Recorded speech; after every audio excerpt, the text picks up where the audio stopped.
খাবার দাও।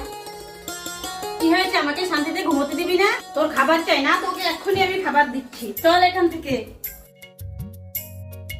এখানে চুপ করে দাঁড়িয়ে থাকবি।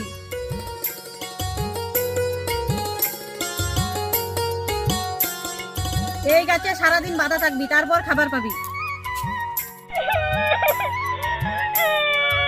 আরে এই বাচ্চাটাকে এখানে কে বেঁধে রেখেছে? তোমাকে এখানে কে বেঁধে রেখেছে? ওই যে আমার সৎ মা।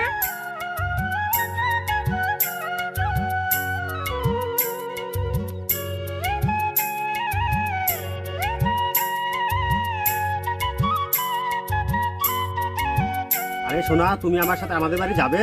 হ্যাঁ আঙ্কেল, আমি যাব। তুমি আমার সাথে আমাদের বাড়ি চলো, সেখানে তোমাকে আমি পেট ভরে খেতেও দিব, আবার স্কুলেও পড়াবো। লোকটি বাচ্চাটিকে বাড়িতে নিয়ে গিয়ে কাজটি ভালো করলো না খারাপ করলো আপনারা অবশ্যই কমেন্টে লিখে জানাবেন।